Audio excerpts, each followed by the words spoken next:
Have a little one's birthday coming up? Fat Brain Toys has unique, age-appropriate gifts that really stand out. For over 21 years, this family-run business from Omaha, Nebraska has been creating toys that entertain and educate. They offer child-driven play experiences that keep both the mind and the body active, with options to shop by age or to use their gift bot for recommendations. Like the Plip Kit, perfect for the young builder, architect, or maker who can use the flexible pieces to create cool patterns and designs. Or my personal favorite, Mr. Bendy, a bendable figure with posable arms, legs, eyes, and wax bendy sticks that offer a fun way for kids to explore social and emotional learning. These durable, screen-free toys promote open-ended play, perfect for creative, differently wired kids. I also love the story of how Fat Brain Toys started. Mark Carson built the company after his 10-year-old son Adam couldn't find magnetic building toys online, and the rest, as they say, is history. Today, their website even features a resource center to help parents of neurodivergent and disabled kids find the best toys for their needs. Go to www.fatbraintoys.com/tilt to get 10% off all the items in the Tilt collection when you use the code TILT at checkout. And find out for yourself why Fat Brain Toys is a smarter way to play. But the number one thing that I am seeing with parents not wanting to have these conversations is that they don't know how. And when you are Googling how to talk to your kids about cancer, there's a lot more resources out there now than there were before. But I still think it's true with like divorce or other illnesses. You Google it and they say, make sure the conversation's age appropriate. And then they don't tell you what age appropriate is. So how are you supposed to have this conversation? And especially if it's a big emotional thing that's happening to you, your brain is not able to come up with creative ways to like say things. So it just defaults to not having the conversation at all. I'm Debbie Reber, and welcome to Tilt Parenting, a podcast featuring interviews and conversations aimed at inspiring, informing, and supporting parents raising differently wired kids. As my guest for today's episode says, nobody gets out of going through life unscathed, meaning we're all going to have big, difficult things to navigate. It's just a part of life. And when going through those difficulties while also parenting, it's on us to make sure we support our kids in making sense of things in ways that are healthy and can actually foster resilience. But how exactly do we do that? My guest today, author-illustrator Sara Olsher, is an advocate for speaking to kids of all ages about all the big things that are happening in our families with honesty and giving them the actual information about what's happening. Sara comes to this work from her own experience of having important conversations with her daughter while going through a messy divorce and then shortly after getting a cancer diagnosis. She says even though it felt scary to use the word cancer, Sara knew she wanted her daughter to form an understanding of what she was going through with accurate information. As Sara shared in our conversation, developmentally, from a child's perspective, the whole world revolves around them. So if you don't talk with children about these things, they're going to invent a story about what's happening that they're the center of, and they may come to the conclusion that it's somehow their fault. I love talking with people who've taken their personal experiences and hard-won wisdom and turned it into learning and tools to support others going through similar things so they can feel more confident. And that's exactly what Sara did and what she shares with us today. You'll hear about navigating her divorce and how her daughter's anxiety became an opportunity to learn the power of visual schedules and open communication and helping children cope with difficult situations. She'll also tell us about the series of children's books she's written to help parents talk about heavy topics like chronic illness, hospice, cancer, and big, messy emotions. One of the things that really struck me from this conversation was how going through these hard seasons can actually prepare our kids to live with uncertainty.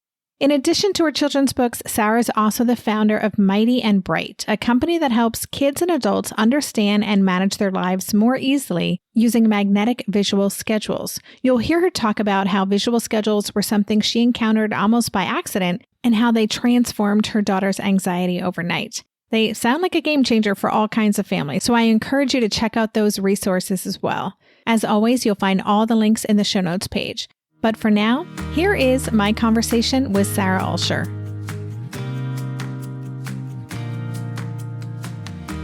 Hey, Sara, welcome to the podcast.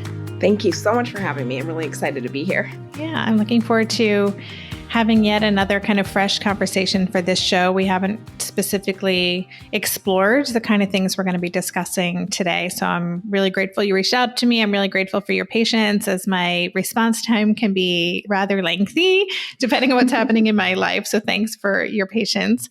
I've read your bio, but I would love if you could tell us a bit about your story. It's so tied to everything that you do today. So would you kind of walk us through your personal story? Absolutely. Yeah. So I basically had a really bad last decade. My daughter was 18 months old and I went through a really bad divorce, and she started to show signs of anxiety, and I could not figure out what to do to help her. Like, when I talk about anxiety, I mean severe. Like, she was afraid of shadows on the ground and sand and other kids, like anything that was even a little bit different. She was terrified to be separated from me. And it was really awful to watch. It just broke my heart. And it was also just like, I don't know what to do to like make our lives easier. And so she was 2, and I started researching how to find a therapist for a toddler. My ex-husband was like, I don't understand what you think a therapist is going to do for a toddler. Like, they don't understand anything. Like, this is a waste of money. And I was like, well, listen, I don't know what else to do. So if you got any better ideas. And I did end up finding a really incredible therapist for her. And the therapist basically taught me some skills and basically introduced me to child development, because I studied psychology, but I studied adults. And I really did not know how much little kids can understand about the world around them, even if they can't verbalize it. And so it really just kind of cracked open this like fascinating topic for me. And I went down a rabbit hole of trying to understand where I had gone wrong. Like, basically, I didn't explain to my 18-month-old that her dad and I were separating. And I had no idea that we needed to do that, first off, because I thought she wasn't going to understand. But then the real thing that changed everything for us was, ironically, not even about my daughter's anxiety. The therapist was going on vacation, and she created this like construction paper calendar using stickers and like markers, and basically showed my daughter this calendar and said, usually you see me on this day, but you're going to see me on this day instead. And I said to the therapist, why are you, doing this? Like, she doesn't understand the concept of time. She doesn't know what tomorrow and yesterday are, let alone that you're going to like miss something a week from now. I don't get it. And the therapist said they actually do understand. They just need to be shown it using visuals, and it can really disrupt the trust between a therapist and a child if a change happens and nobody says anything about it. And the whole way home, the wheels are turning in my head. And I'm thinking, if she misses one weekly appointment with a therapist, it erodes trust. What is it doing to her that she doesn't know which day she's going to daycare, that she doesn't know when she's going to be seeing her dad for dinner, that she doesn't know when she's going to be going to the doctor? Like, all these things, I'm just thinking, why did nobody say anything about this? And I got on Google and I'm researching it, and no one was talking about visual schedules for kids. There's a lot of things about making sure you put the kids first in any kind of stressful situation, that you stick to a routine. But when I got into the research about how kids actually developmentally learn things, it was all about visuals.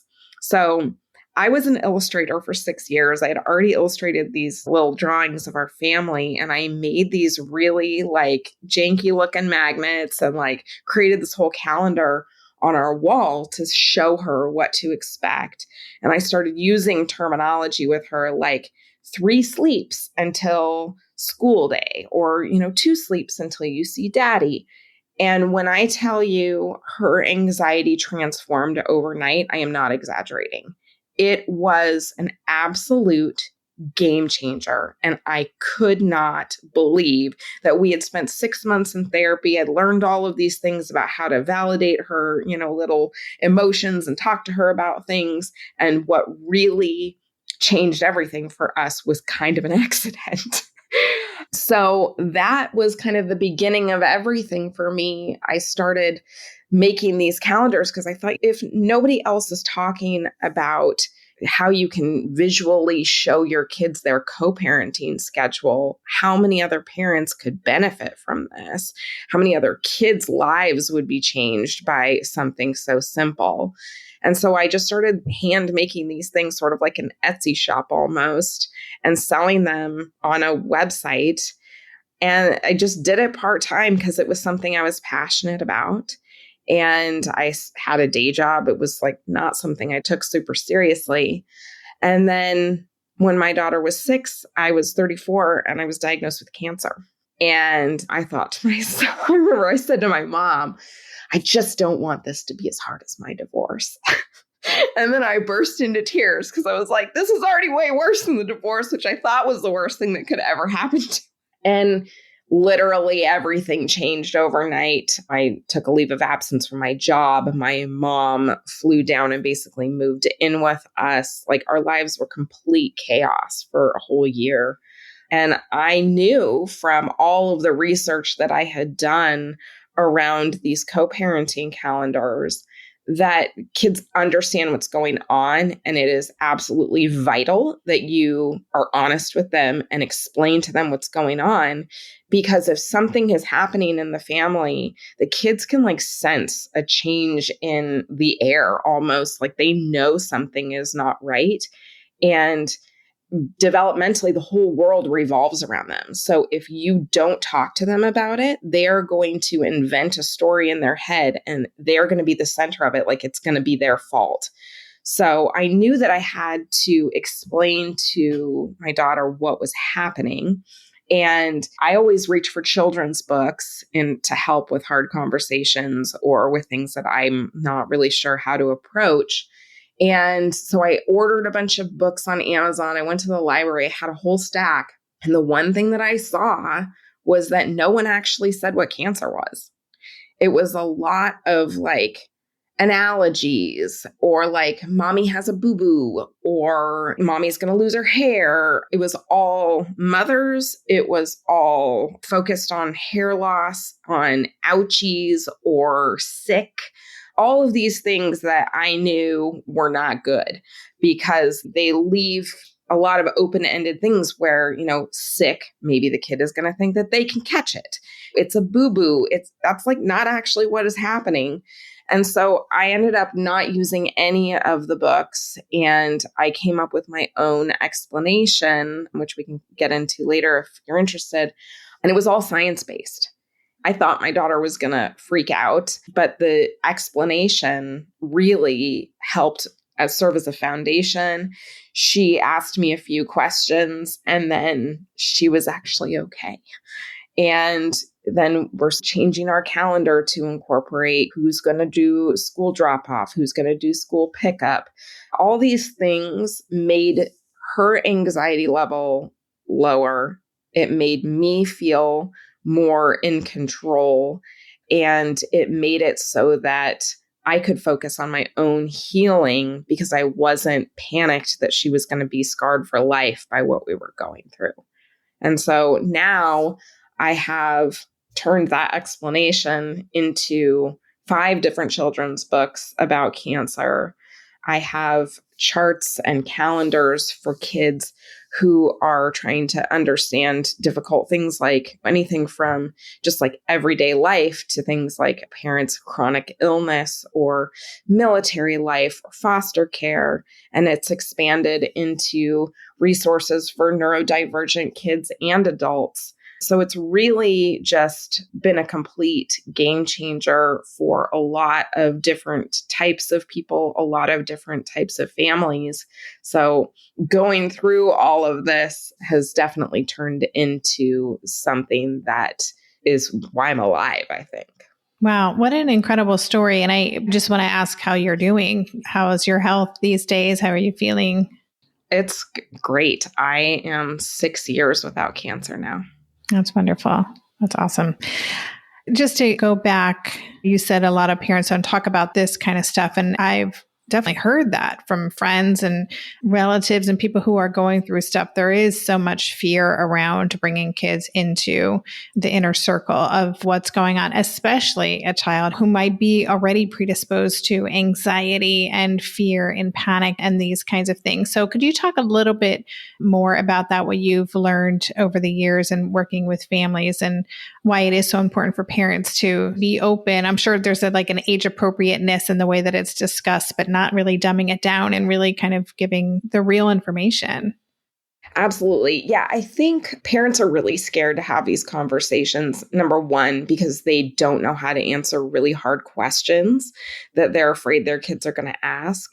Also, they may be afraid that they're going to do it wrong, and they're putting a lot of pressure on themselves to have this like perfect conversation and to make sure that they're doing it right. And what I would say is that this is not a one and done conversation. It's not something that you need to put all this pressure on yourself to do perfectly, because a good open communication is ongoing.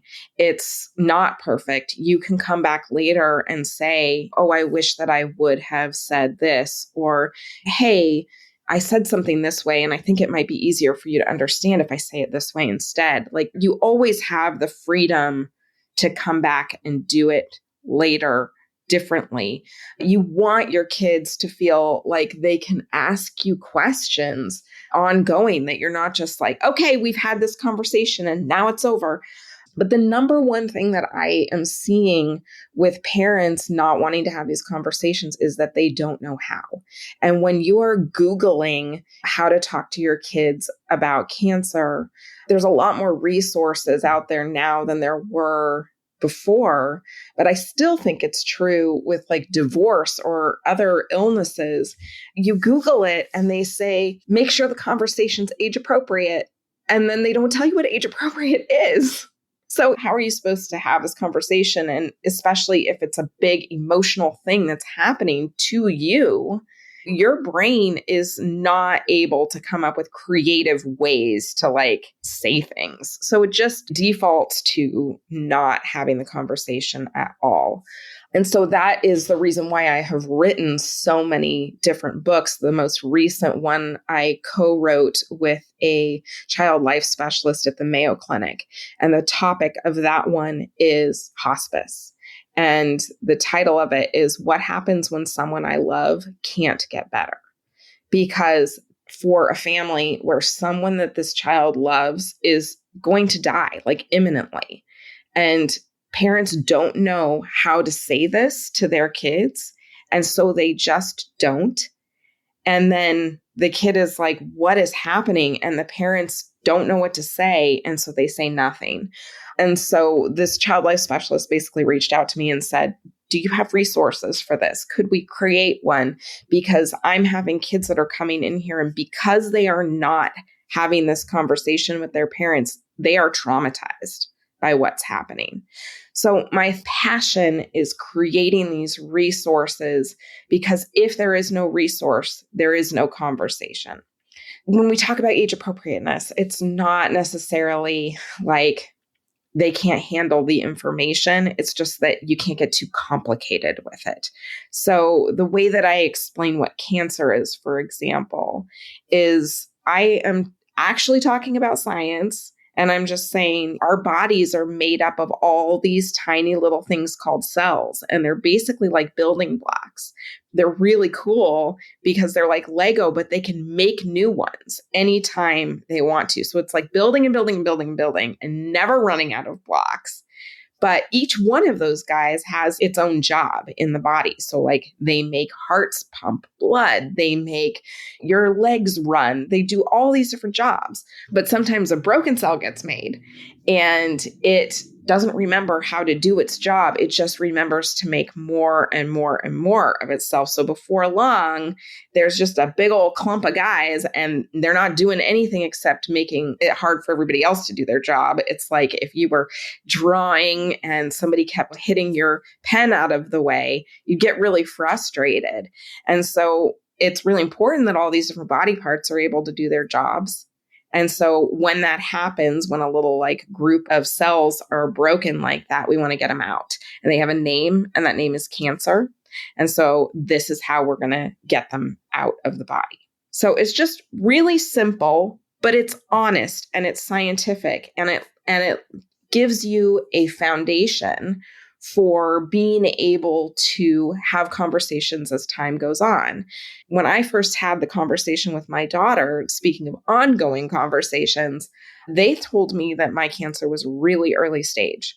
And so when I had this explanation for my daughter, I said, so the way that they're going to get these out of my body is they're going to remove my breast. And so I'm not going to have breasts anymore, but there won't be any cancer anymore either. And I said, the other thing that I wanted to make sure that I said to her was I wanted to use the word cancer because she was going to hear that word. And I wanted to prepare her for other people's reactions because I said cancer is a really big word. And it usually happens to much older people. And it can mean a whole bunch of different things. It can mean the kind of cancer I have, or it can mean a really big kind of cancer that's all over somebody's body, and then their body isn't going to be able to work anymore. So when someone comes up to me and says, oh my gosh, I heard you had cancer, and they're freaking out, I want you to remember they don't know what kind of cancer I have. And so you and I have already had this conversation. You and I know what kind of cancer I have. So I don't want you to worry because of how other people are acting. When I woke up from my surgery, I found out it had actually spread to my lymph nodes, and I did have to have chemo. So then I was able to go back to her and I say, remember how we talked about how there was only one little clump of guys? Well, they actually did get ready to go to other parts of my body. So I do have to have a different kind of medicine, and this is what's going to happen with that. I'm not expecting everybody to be able to say that in like this really comprehensive, quick way. I have 6 years of experience explaining this. This is the point of children's books, right? Is like, if you can find this explanation, that is a tool that you as a family can go through together. You can read it first so you know what to expect. We have parent guides at the back of every book, so that you're ready to have that conversation. But the book is the tool so that you don't have to remember it because you're stressed. That's great. Such a great explanation, and what an incredible resource that you've made available. I'm sure it helps so many families. We're going to take a quick break, and then I have many more questions to get into with you. As summer winds down and I kick off a new podcast production season, that means I'm spending many hours prepping for and interviewing guests. I'm finding that the time to shop for and prepare well-balanced meals is slipping through my fingers.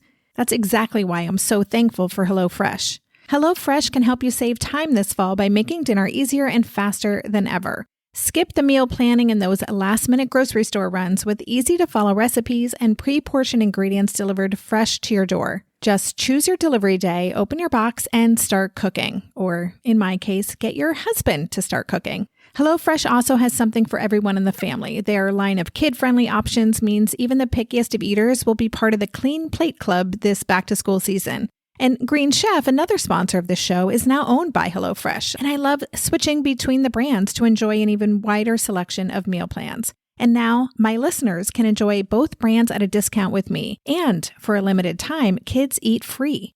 Go to HelloFresh.com/tiltkids to unlock this exclusive offer. 1 free kids meal per box for 2 months while your subscription is active. That's free kids meals just by going to HelloFresh.com/tiltkids. HelloFresh, America's #1 meal kit. My dad works in B2B marketing. He came by my school for career day and said he was a big ROAS man. Then he told everyone how much he loved calculating his return on ad spend. My friends still laugh at me to this day. Not everyone gets B2B, but with LinkedIn, you'll be able to reach people who do. Get a $100 credit on your next ad campaign. Go to linkedin.com/results to claim your credit. That's linkedin.com/results. Terms and conditions apply. LinkedIn, the place to be, to be. Earning your degree online doesn't mean you have to go about it alone. At Capella University, we're here to support you when you're ready. From enrollment counselors who get to know you and your goals, to academic coaches who can help you form a plan to stay on track. We care about your success and are dedicated to helping you pursue your goals. Going back to school is a big step, but having support at every step of your academic journey can make a big difference. Imagine your future differently at capella.edu. So I'm wondering how this communication with your daughter and having gone through this divorce and having worked so hard to address her anxiety before the cancer diagnosis and then navigating all of this with your daughter, how did that support you or how did that impact you? Because we've talked about how you really wanted to support your daughter throughout this process so that she could feel informed and not scared and have the right information. But I'm just wondering from a personal point of view, how did it help you navigate what you were going through? I think for me, she's the most important person in my world. My whole world has always just rotated around her, with her as the center of the universe. And I could not have focused on my own healing if I didn't know she was okay.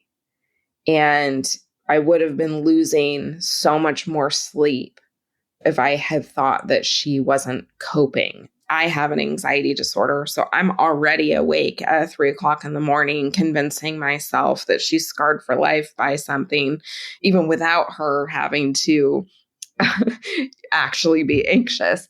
And I think that was part of what made, those first years of my divorce so difficult, was worrying so much about her and whether she was going to be okay.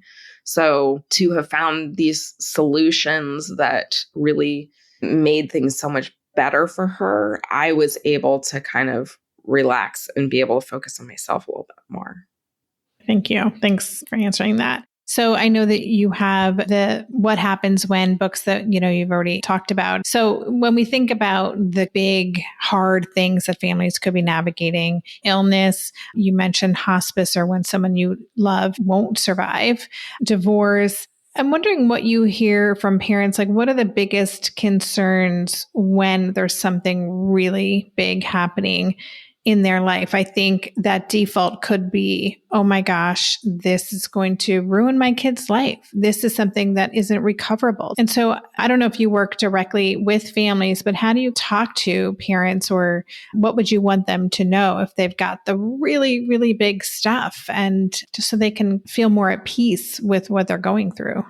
Yeah, I did a podcast with an actress like 3 years ago, and something that she said really has just stuck with me as a story. As parents, we want to keep our kids safe. We want them to have these childhoods where it serves as a foundation for the rest of their lives, and it was this perfect experience. And when something terrible happens, we're like, no, we've taken their childhood away. This is ruining everything. Like, I have done everything to keep my child safe, and now this is ruining everything. I don't know what to do about it. And I always go back to this story that this woman told me, that she had this perfect idyllic childhood. And then she went to college in New York City, and 3 weeks later, 9/11 happened. And she had no coping skills. And she talked to her dad on the phone, and he was like, I thought I did it. 18 years I protected you. And now look, 3 weeks out of the nest and the whole world's falling apart. It just made me realize, no matter what happens in their childhood, none of us gets out of this life unscathed. Every single one of us, this is just the nature of life, is going to deal with something that is awful. And we don't want that to happen to our kids, but it is the truth. We cannot get away from it. And when something like this happens in childhood, at least they have you there holding their hand. You have an opportunity to teach them coping skills, to teach them not to be afraid of things. My daughter is 14 now, And when I see the maturity in that child, she's not traumatized by my getting cancer. She barely remembers it. But what happened to her when she was 6 was she learned how to live with uncertainty, and that her mother would be there as a solid person who was honest with her. The thing that has been lasting is the trust that she has in me, that if something goes wrong, I'm going to talk to her about it. And you compare that to previous generations where my aunt died of breast cancer when she was 42. When she initially had it, she and my uncle didn't tell their 3 children that anything was going on. Then she had a recurrence. She knew she was terminal. Again, they did not tell the kids, and they're still angry about it. And it has been 40 years. 40 years.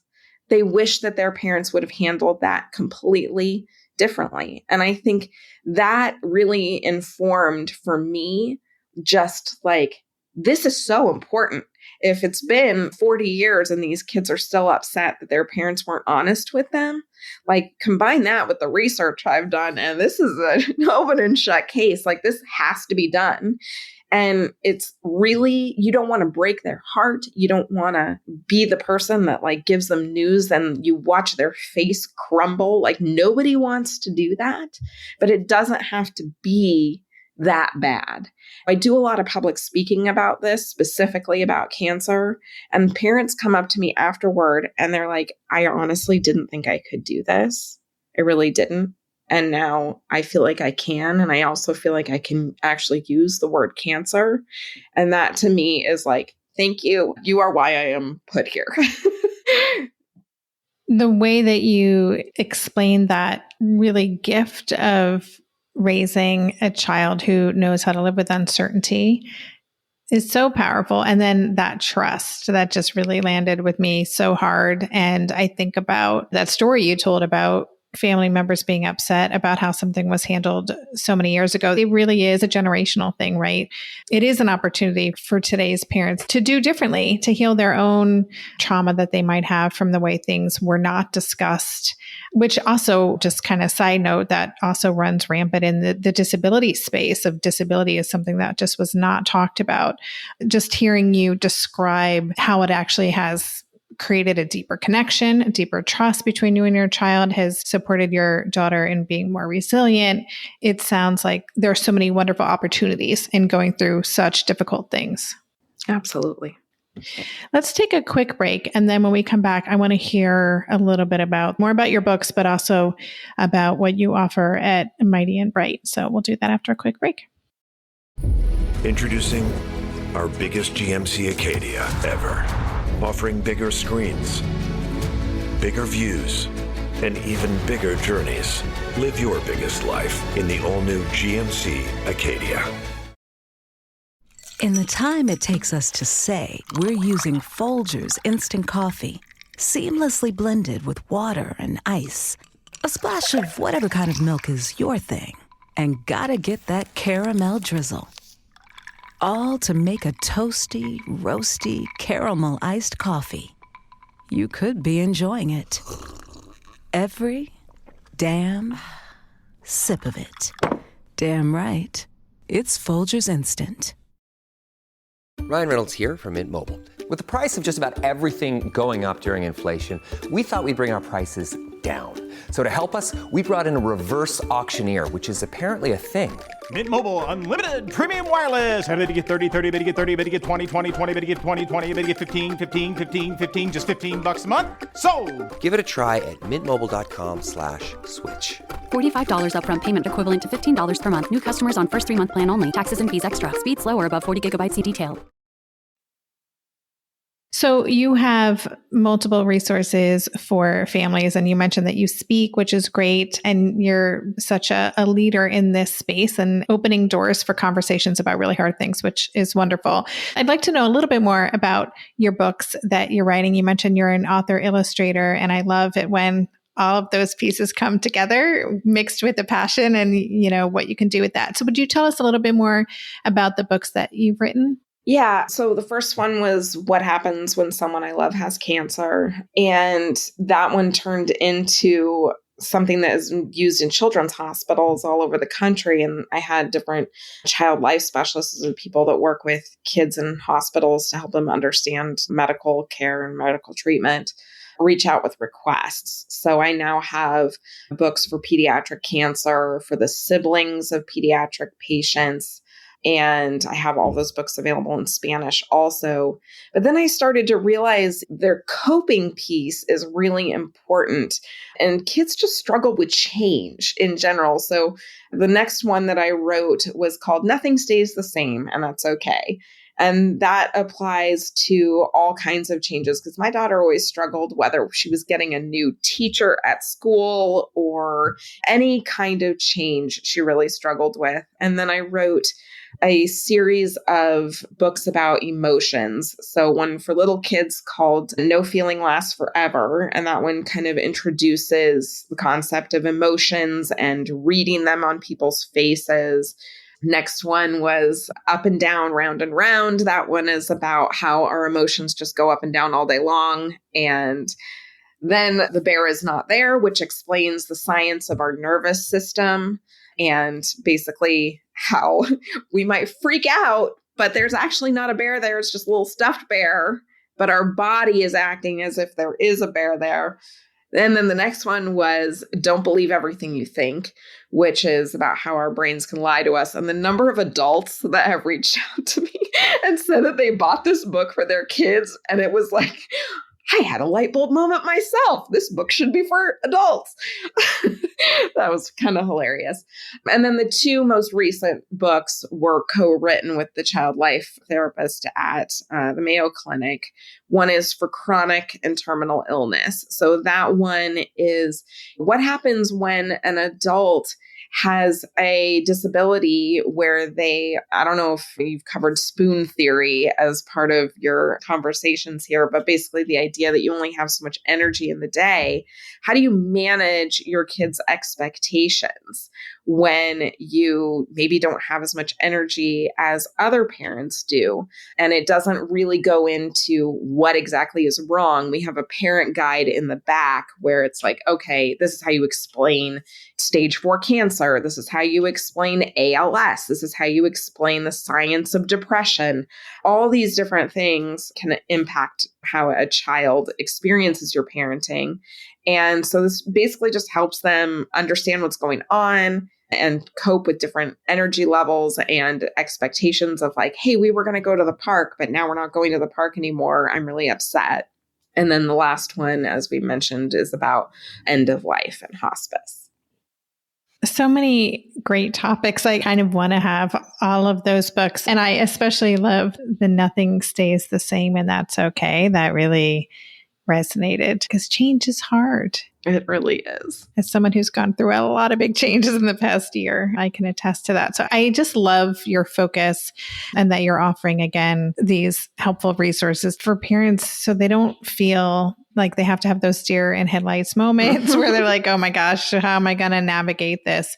So I love that. And then I also, before we wrap up, you talked about this very early in our conversation about the importance of these visual schedules. And I've spent a lot of time on your website and just seeing the kind of resources that you offer. So could you talk a little bit more about that role of visual schedules and tools for kids who are navigating really hard stuff? Talk more about how those are married together and what you offer for families. Absolutely. Yeah, I think the number one thing that every therapist and doctor seems to say when something is hard that's going on is stick to a routine as much as possible, no matter what the kid's age is.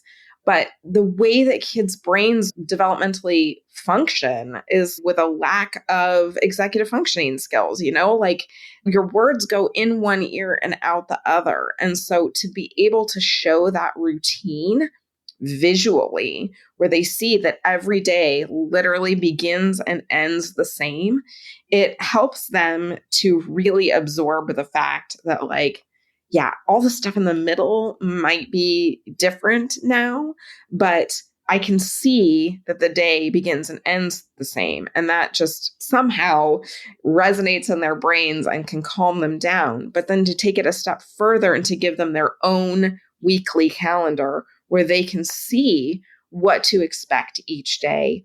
It really gives them a sense of control, a sense of empowerment. When things get crazy in our own lives as adults, we try to organize, we're making lists. We're trying to feel some sense of control over our lives. And kids can't do that. So they rely on us to help them. And so each one of these charts, I designed it so that the kids can actually participate in putting it together, no matter how old they are. They come with these reusable cling stickers. And so the kids, what kid doesn't love stickers? What adult doesn't love stickers? Let's be honest. Yeah, true. They peel these stickers off and they put them on these magnets. And because they're reusable, if they put them on crooked, you can just redo it later. And you can actually have them participate in building it and talk to them about, these are the things that I think you need to do in the morning. You get to choose the order in which you do it. And it also, for the weekly calendar, for example, you can give them an option of things to look forward to. So you can show them a whole bunch of activities and just say, hey, which one of these things would you like to look forward to this weekend? We have a sticker sheet for chronic illness too, just to go back for that, of literally a plan A and a plan B. So you can show them on the calendar, this is what we're planning to do. But if that doesn't work out, we will do this instead. And it just makes their lives make sense. And it really gives them a sense of security that they are absolutely craving and needing. And so many kids, even if they're not going through something that's majorly traumatic, life is just hard for a lot of kids. So we have a lot of neurodivergent kiddos. We have this bracelet. It's a slap bracelet. We call it the Stay on Task bracelet, where it really helps kids who are neurodivergent and they're doing their tasks and then they just wander off and forget what they were supposed to be doing. They can stick this magnet directly on the bracelet and it helps them to feel like they're not constantly getting in trouble because they have something to reference, a tool that belongs to them. And they're more able to be set up for success and not feel like they're constantly failing, which is just such a bad feeling. We have a whole thing for division of labor for adults, for being able to handle your own chores around the house. And then as the kids get older, you can delegate some of those things to them. So it's a whole thing for the whole household that really gets all of those demands that are floating around in your brain constantly stressing you out, into a physical, tangible thing that you're able to physically manipulate and see, oh, there's only 15 spaces on this calendar, and I have put 37 tasks on it. No wonder I'm going crazy. I don't have an unlimited amount of time. It really just helps with just a whole host of things. It's kind of a game changer. Yeah, it sounds like it. Sounds like so good for anyone with executive function challenges of all ages. And then I love the specificity of having it for chronic illness and these other kind of life circumstances. It just makes so much sense. So as a way to wrap up, could you let listeners know where they can connect with you? And I will have links in the show notes, but I'd just love to hear where you would want to direct listeners who want to learn more about your work. Absolutely. My Mighty and Bright website is mightyandbright.com, and we're on TikTok and Instagram at Mighty and Bright Co. And then I personally am at saraolsher.com. It's Sarah without an H. And I'm on Instagram at Sara Olsher. Awesome. So listeners, I will have links in the show notes page to those resources, as well as to all of Sarah's books that she told us about. Definitely check those out. And yeah, I just want to say thank you. This has been such an interesting conversation. And I always get so excited when I get to talk with people who have turned their personal journey into just an incredibly powerful resource for others as a way to give back, but I'm sure that it feeds you as well. And so it's just really inspirational. So thank you so much. Thank you. You've been listening to the Tilt Parenting Podcast. To learn more about today's guest and the resources we talked about, check out the extensive show notes page on Tilt Parenting. There you'll find key takeaways, links to all the resources mentioned, and even a full transcript of our conversation. Just go to tiltparenting.com/podcast and select this episode. If you're looking for personal support from me and connection with the phenomenal community of parents raising neurodivergent kids, join us in the recently rebooted Differently Wired Club. The new Differently Wired Club can help you cultivate the positive shifts you're hoping for. Go to tiltparenting.com/club to learn more. The Tilt Parenting podcast is hosted by me, Debbie Reber, author of Differently Wired and the founder of Tilt Parenting, and was edited by Andrea Curtis Amasquita. To support this show, please join my Patreon campaign where you can set up a small monthly contribution. Just go to patreon.com/tiltparenting to learn more. If you want to follow Tilt on social media, you can find us at @TiltParenting on Instagram and Facebook. And lastly, please take a minute to leave a 5-star rating or review on Apple Podcasts or wherever you listen to podcasts. That helps this show stay visible so others can find it more easily. And that's all for this week. Stay safe, stay well, and take good care. And for more information about any of the parenting resources Tilt offers, visit tiltparenting.com. Are you a parent in need of a laugh and a little escape? Look no further. Parenting is a Joke is the podcast you've been waiting for. Hey, I'm Ophira Eisenberg. I'm a stand-up comic and parent. And each week I chat with one of my top comedian pals who, just like you, are juggling careers, busy lives and schedules, and raising a family. You can expect candid stories, hilarious mishaps that happen on stage and at home, and just a lot of laughs. There's no expert advice here. Well, actually, sometimes a good idea does sneak its way in, but mostly just pure, relatable fun to remind you that we're all in this parenting adventure together. New episodes of Parenting is a Joke drop every Tuesday, so tune in, get ready to laugh, unwind, and maybe even feel a little bit better about your own parenting. Because sometimes that's exactly what your therapist, pediatrician, and bartender ordered. Subscribe now on your favorite podcast platform.